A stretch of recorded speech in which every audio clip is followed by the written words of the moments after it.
bonjour à tous et bienvenue sur la vidéo. Alors aujourd'hui on va sortir du cadre habituel puisqu'on n'est plus dans le Var mais on va partir pour quelques plongées en Corse. Alors ces plongées c'était pendant mon voyage, mes vacances d'été, donc je n'ai pas fait que ça, hein, vous verrez un peu dans les vidéos, mais j'ai quand même pu dédier un peu de temps à faire de la chasse sous-marine là-bas. Alors j'aurais pas vu les gros poissons que je peux voir habituellement, ou en tout cas je les aurais pas capturés, pour plusieurs raisons. Déjà il y avait les contraintes météo. Alors on avait une eau par exemple qui était très chaude en surface et dès qu'on passait 5 mètres elle était vraiment froide. Voilà, elle était aux alentours des 25-26 à la surface et en dessous des 5 mètres on est allé à 19-18 degrés. Donc vraiment quelque chose ça allait pas, hein. Les poissons ils aimaient pas, on était fin juin, début juillet, c'était des conditions un peu particulières. Et donc on avait les poissons pélagiques, donc de pleine eau, type céréoles, etc., qui étaient tout le temps en surface, et les poissons benthiques, donc qui vivent sur le fond, type sard, denti, dorade. Ils étaient beaucoup plus profonds, ils n'avaient pas encore commencé à remonter, ils étaient plus aux alentours des 20-25 mètres, si ce n'est plus. Alors moi je suis pas allé descendu plus profond que ça parce que je chassais seul, donc voilà, je me suis cantonné à la zone des 20 mètres dès que je suis un peu descendu. Et donc la deuxième contrainte, c'est à la fois le nombre de personnes à manger et l'hébergement, puisque j'ai pas mal bougé, donc j'avais pas tout le temps ce qu'il fallait pour cuisiner, j'ai fait des maisons, mais aussi des chambres d'hôtes, des campings, et puis un moment j'étais avec ma famille, et sinon la plupart du temps on était deux. Donc il a fallu être sélectif dans les poissons, je pouvais pas me permettre de tirer des gros poissons quand on était que deux, ou en tout cas pas assez gros pour que ce soit des poissons trophées. C'était vraiment soit je tirais un poisson énorme, soit juste je le laissais passer, parce qu'il y en avait 3 à manger pour 2, et inversement quand on était 6, si je voyais un poisson qui faisait 1 ou 2 personnes, je le tirais pas si je savais que j'allais pas pouvoir en ramener pour tout le monde. Donc voilà, selon les conditions. Et pareil, quand j'avais pas de quoi cuisiner, je voulais prendre que des poissons qui vraiment méritaient, entre guillemets, le dérangement que ça allait causer derrière. Donc j'ai dû être très sélectif en fonction des situations. Vous allez voir des poissons que je vais pas tirer, d'autres que je vais tirer, tout simplement parce que ça dépendra des conditions à ce moment-là. Voilà. En tout cas, il y a quand même beaucoup de belles images. J'ai pris le temps de tout vous montrer. Il y aura une deuxième partie sur cette vidéo qui sera peut-être un peu plus dynamique, je vais moins m'attarder sur l'ensemble et plus vous présenter des actions de chasse, plus enchaîner un peu des scènes. Voilà, on verra. On verra un peu comment ce sera tourné. En tout cas, il y aura une deuxième partie et j'espère que ça vous plaira. Voilà, je vous laisse avec les images. Et c'est parti pour la première plongée du séjour. Alors, je viens juste d'arriver, je me cale à la première plage venue, donc celle juste devant le logement, sans grandes ambitions. L'objectif c'est vraiment une petite mise en jambe, histoire de prendre la température, de voir quelques poissons sympas, et puis de me mettre à l'eau surtout, c'est ça le plus important. Et là le spot est plutôt pas mal, on est sur une plage de sable avec beaucoup de mates de Posidonie. Alors c'est intéressant parce que j'adore chasser à la frontière entre les deux, c'est peu profond mais en tout cas on voit une grande diversité de poissons.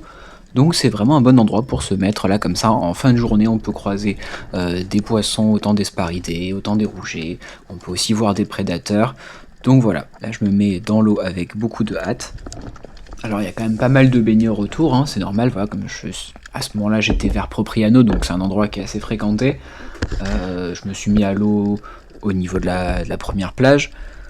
Bon, je me suis pas approché des baigneurs pour chasser, hein, mais voilà, du coup je m'attends pas à voir des poissons monstrueux.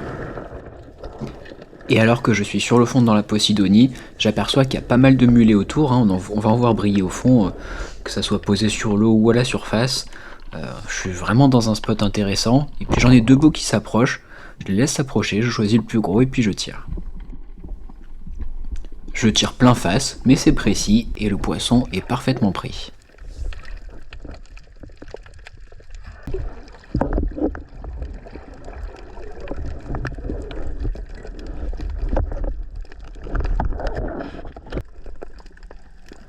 Et après avoir rechargé, donc je vais continuer à évoluer un peu sur cette zone, je vais faire d'autres agachons, me rapprocher vraiment du bord dans très peu d'eau, et je vais voir qu'en fait il y a vraiment plein de mulets, il y en a beaucoup, alors ils sont complètement stressés, hein.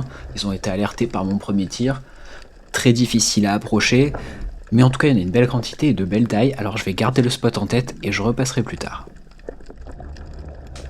Et puis pendant 1 heure, je vais pêcher comme ça entre le sable et la Posidonie. Je vais croiser quelques baigneurs que je vais éviter. Et je verrai rien de particulièrement intéressant, à part quelques prédateurs que je verrai chasser dans le fond au large, un peu dans le bleu. J'arriverai pas à les identifier. Bon, ce sera la seule chose notable que je verrai. Je vais tranquillement faire demi-tour et me rediriger vers le spot où j'ai vu les premiers mulets. À ce moment-là de la surface, je vais apercevoir un beau rouget. Alors je suis chargé en double sando et j'ai pas envie de décharger pour pas lui faire peur. Et puis j'ai un peu la flemme aussi. Du coup je vais descendre, ramper tranquillement au fond et m'en approcher.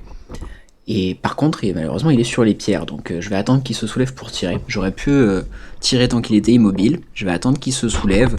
Et en plus, je vais avoir un peu d'hésitation parce que, comme je vous dis, voilà, j'ai les 200 dos chargés. Je déteste abîmer mes flèches. Et donc, je vais le rater lamentablement. J'arrive de nouveau à proximité du spot avec les mulets. Je me cale au fond et je vais être accueilli par 3 bossards. Alors, ils sont pas encore assez gros pour être tirés, je vais les laisser s'approcher tranquillement, filmer, mais voilà, et je veux pas alerter les mulets cette fois-ci.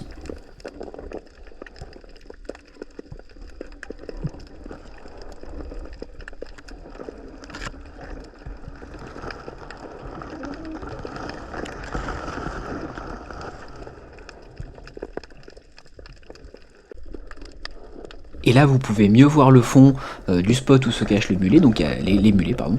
Donc il y a très peu d'eau, les rochers montent assez haut, du coup finalement, ils sont très ronds. C'est difficile de trouver des accroches quand même, hein. Donc c'est là toute la difficulté du spot, c'est-à-dire que l'eau est claire, les mulets savent que je suis là, il n'y a pas d'algues pour se cacher, les rochers sont trop ronds, on peut pas s'accrocher, on peut pas vraiment ramper entre, c'est assez compliqué. Donc voilà, il faut vraiment arriver à ruser. Ça va être compliqué, mais on va arriver à quelque chose. Bon, je vous ai pas mis toutes les séquences, mais je vais rester sur le spot pendant quelques minutes. Je vais étudier leurs mouvements. Là, clairement, je vois qu'il n'y a pas moyen de les approcher. Ils savent que je suis là, donc ils veulent pas partir des pierres. Peut-être qu'il y avait un prédateur beaucoup plus gros aux alentours. En tout cas, je l'ai pas vu, mais ils veulent pas sortir des pierres, donc voilà. Ça fait quand même une surface vraiment grande, hein. Et du coup, j'essaie d'observer leurs allers-retours et je vais essayer d'anticiper la prochaine trajectoire. Voilà, je m'approche d'un point de passage, et dès que je vois un gros à portée, je tire. Alors le tir est pas facile, le poisson est gros, il paraît proche, mais en fait le tir est quand même assez lointain et rapide. Difficile à faire, mais finalement le poisson est bien tiré. Et au début je le voyais quand même pas si gros le mulet, puis je vais sentir quand même quand il va tirer sur la ligne qu'il a de la puissance. Il va faire quelques sauts à la surface, c'est toujours joli à voir, j'apprécie, ça donne une sensation de combat même pour un poisson qui n'est pas très gros. Et alors là, je vais le chercher entre les rochers, j'ai le ventre qui râpe par terre, les palmes qui cognent. C'est pas facile hein, du coup finalement parce qu'il y a très peu d'eau.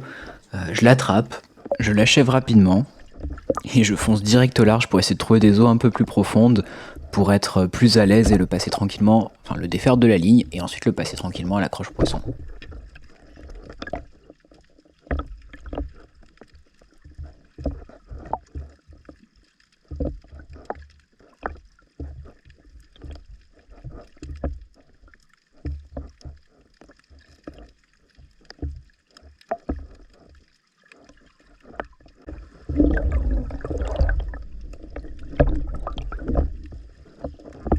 Bon, la caméra rend pas trop honneur aux poissons, ça c'est une généralité. En réalité, ils étaient quand même pas mal, hein. Les deux passaient le kilo et le gros faisait 1,5 kg. Alors c'est pas énorme, mais c'est des poissons qu'on est toujours très content de prendre et on en voit de moins en moins des beaux mulets, alors je suis toujours très content.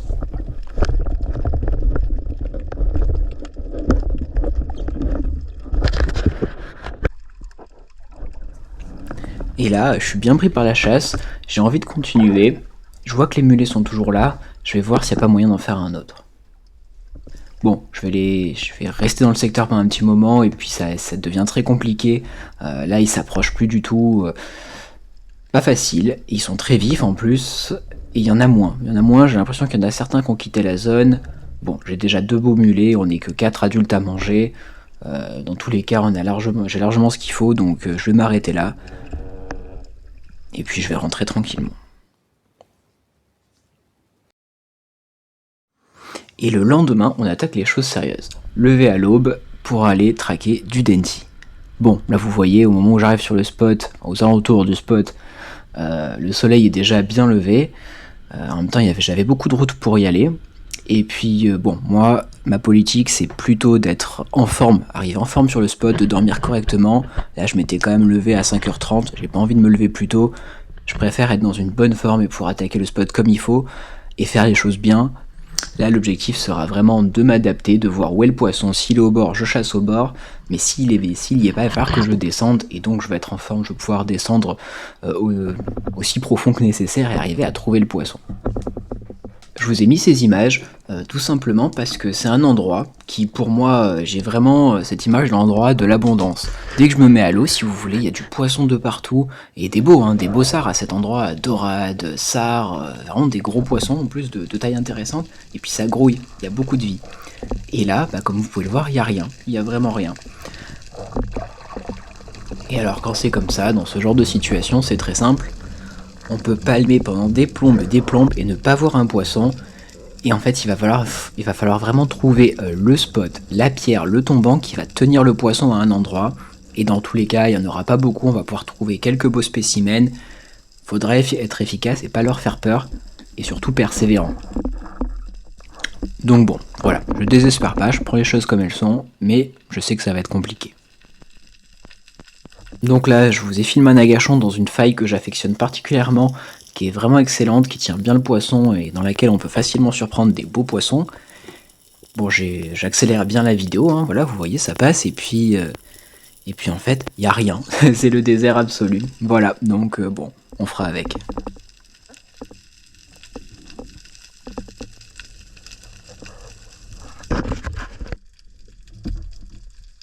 Mais finalement, après quelques descentes, je vais voir cette très belle dorade.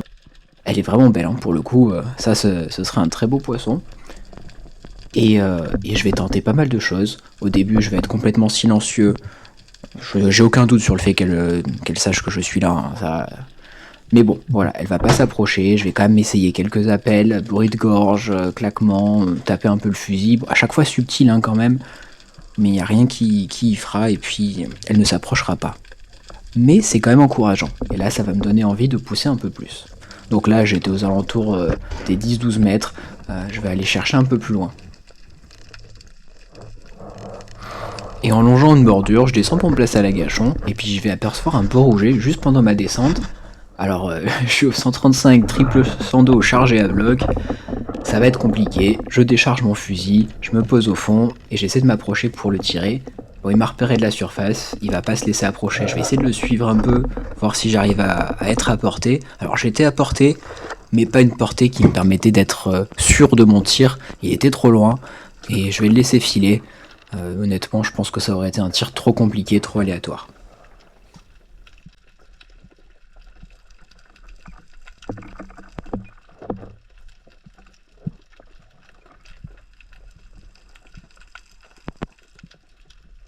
Et là au fond je filme quelques beaux corbes, alors j'en ai vu vraiment beaucoup pendant le séjour, je vous les mettrai pas à chaque fois. Là le banc était assez conséquent et les individus étaient beaux. En revanche, dans la prochaine vidéo, donc la seconde partie de mon séjour de chasse sous-marine en Corse, j'ai vu de très très beaux corbes et particulièrement gros. J'ai rarement vu de très gros corbes, hein, mais ceux-là passaient facilement les 3 kilos. Je me demande pas s'ils faisaient quand même bien plus. Donc j'ai pu faire des super images, je vous les mettrai. Voilà, donc n'hésitez pas à vous abonner, comme ça vous ratez rien. Puis bon, moi ça m'encourage, ça fait toujours plaisir. Mais voilà, donc une vidéo vachement intéressante qui arrivera après celle-ci avec de superbes images. Bon, et à ce moment de la chasse, ça fait une bonne heure et demie que j'insiste, que je fais des agachons. Je suis descendu de plus en plus profond. Donc là, actuellement, je chasse autour des 20 mètres. Et puis là, alléluia, le premier denti du séjour. Seulement entreaperçu, il était pas très gros, il s'est pas approché du tout, mais c'est vraiment encourageant et là je me dis que ça vaut le coup de forcer un peu, de continuer. Je vais insister, je vais redescendre immédiatement après, juste un peu plus loin. Et donc je vais partir pour un nouvel agachon juste un peu plus loin. Ça paraît peu profond et en fait ça c'est quelque chose que j'adore, c'est-à-dire que quand l'eau est très claire tout paraît plat. Puis plus on descend, plus le relief se dessine. Et du coup, je vais voir pas mal de coins intéressants pour me cacher. Je vais repérer une très belle faille. Arrivé au fond, bon, il y a de la mange, mais elle est quand même vachement éparpillée, vachement détendue. Rien n'indique la présence de prédateurs.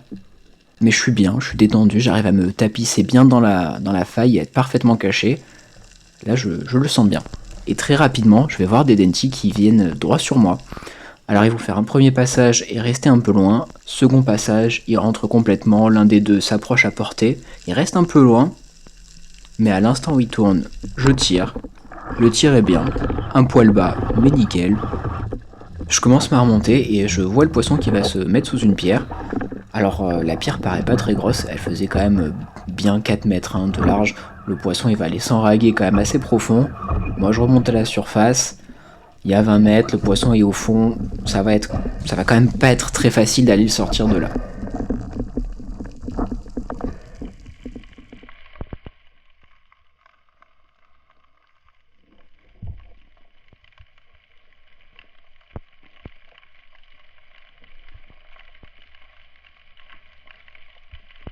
Bon, le poisson, clairement, il est venu droit sur moi, j'étais bien caché, il avait envie de venir. Je vois quand même qu'il est pas très gros, mais de taille largement suffisante, bien maillé, hein, ça a aucun doute là-dessus. Voilà, c'est pas un monstre, mais c'est un beau poisson, je décide de tirer. Voilà, et donc j'ai passé un petit moment à déraguer le poisson, puis je finis par le remonter, et à la fin on a un poisson qui est vraiment correct, hein, très largement maillé, puisque bon, il faisait presque 60 cm. Pour un denty c'est pas gros, il passait les 2 kilos à peine. Voilà, c'est mon plus petit denty à ce jour, mais franchement, vu les conditions, j'étais très content, ça fait vachement plaisir. Donc moi, j'ai largement à manger, de toute façon je pourrais pas en prendre un autre. On est 4 adultes à manger, donc là, il y a tout ce qu'il faut. Je décide de faire demi-tour. De toute façon, ça y est, je commence à être bien fatigué. Je vais rentrer profiter des vacances.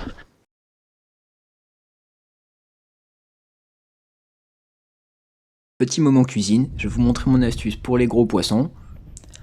Alors, il faut couper le poisson en deux dans sa longueur, comme si vous faisiez des filets. Il faut laisser les arêtes, hein, rien, faut pas vous emmerder, hein, juste couper en deux pour faciliter la cuisson, pas besoin d'enlever les arêtes, une fois cuit, elles se décolleront toutes seules, et puis ça évite de gâcher de la viande, surtout de pas faire un traîtris comme ça.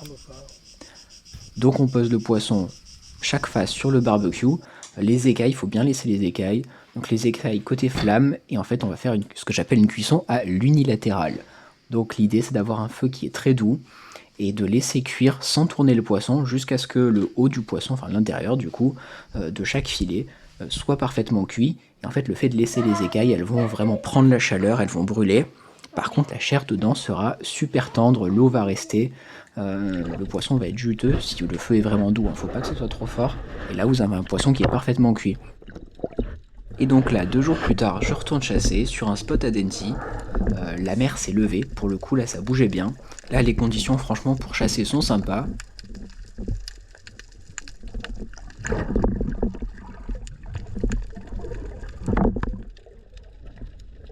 Là j'ai vu le poisson profond les jours précédents, et donc je me mets face plein large pour faire mon agachon.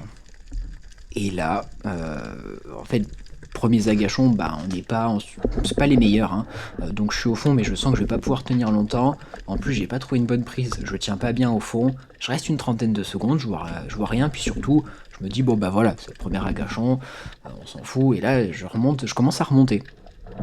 Et en fait, sur ma gauche, vraiment qui longeait la côte, qui longeait les rochers, gauche arrière, en fait, j'ai un magnifique denty, franchement vraiment beau, je pense qu'il est aux alentours des 5 kilos, si ce n'est plus, qui était rentré, qui était à portée déjà de tir.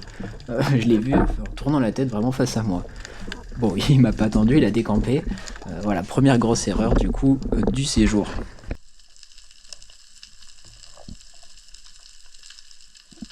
Et donc, bah voilà, forcément, je vais me mettre au bord et puis je vais faire comme pour le loup hiver, chasser d'un peu d'eau dans la houle, puisque c'est de là qui m'est venu. Je me dis qu'il y a moyen que j'en vois un autre peut-être. Et finalement, j'aurais pas plus de résultats. J'ai vu qu'ils étaient aux alentours des 20 mètres la dernière fois, les denty, donc voilà, j'y vais, je redescends sur les 20 mètres, et là je vais en voir quelques-uns que vous voyez à l'écran. Alors j'en ai vu à plusieurs reprises, hein, j'ai pas tout filmé, ou du moins les vidéos n'étaient pas forcément de qualité optimale. Bref, voilà, je vous mets cette séquence. Dans tous les cas, c'est un peu similaire à toutes les autres actions, c'est-à-dire des denty plutôt petits qui m'ont tourné autour mais sans s'approcher. Et j'aurais pas vu de gros poissons. Alors il y a quand même une occasion où j'ai eu un denty pareil, le même que la dernière fois, aux alentours des 2 kilos, quoi, qui s'est approché. J'ai décidé de pas tirer parce que tout simplement on en avait encore un peu au frigo.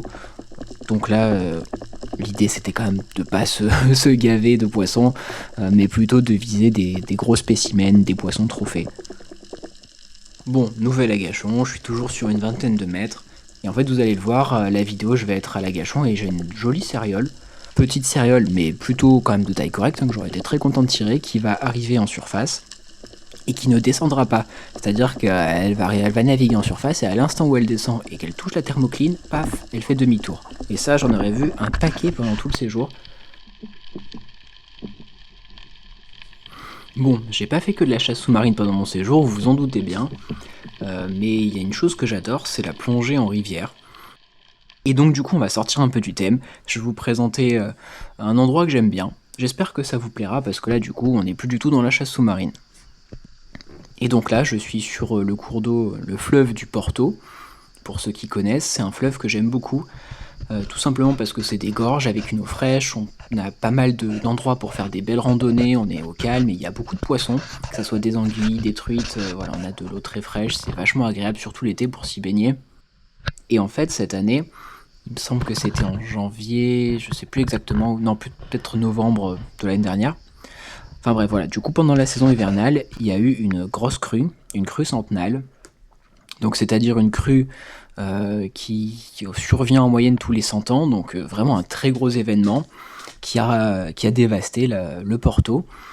Donc ça a eu un énorme impact pour les villages riverains et pour le port et la ville de Porto en aval. Et moi je me demandais quel impact il y a eu sur les poissons, puisque les poissons forcément c'est les premiers à en prendre plein la tronche quand il va y avoir ce genre d'événement. Et donc j'ai voulu me mettre à l'eau et pour voir si ça avait évolué par rapport aux années précédentes. Bon, je vais plonger dans quelques portions pour commencer. Et là, petit pincement au cœur parce que je vais pas voir un seul poisson. Je vais devoir insister, chercher un peu, et finalement je vais trouver quand même pas mal d'endroits où il y aura toujours du poisson. Et donc je vais voir pas mal de petites truites en pleine eau, mais je vais quand même aller chercher un peu sous les pierres, entre les branches, et c'est là qu'on va trouver les plus grosses, bien embusquées. Donc ça donne de belles images, là vous pouvez les voir sous les cavités. On voit des beaux poissons qui se laissent filmer pour la plupart. Et donc là je m'approche d'un bel arbre avec des racines bien découvertes, qui font une belle cache en fait. Et ça c'est excellent pour trouver des beaux poissons et une des plus grosses truites que je verrai se trouver là. Voilà, vous pouvez la voir à l'écran. Par contre, et ça je l'ai vu dès le départ en me mettant à l'eau, gros bémol, et puis vous le voyez aussi peut-être si vous avez suivi, il n'y a pas une anguille. Voilà. Et pourtant c'est un cours d'eau où il y en avait des dizaines et des dizaines, je dirais pas au mètre carré mais presque. Voilà, vraiment une densité monstrueuse et là j'en vois pas une. Donc là je suis quand même un peu triste pour le coup. Bon finalement je change de spot, je monte un peu plus haut quand même, histoire de voir d'autres endroits, voir si je croise pas plus de poissons.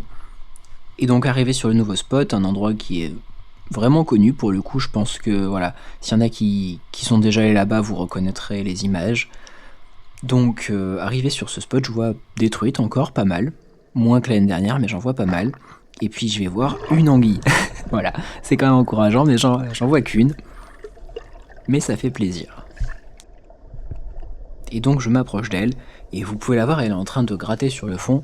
En fait, elle se nourrit des petits invertébrés qu'on trouve sur la roche. J'aime beaucoup quand même comment ça ressemble vachement à un petit congre. Bon après c'est de la même famille, c'est sûr. Mais bon voilà, on voit bien le lien de parenté quand même.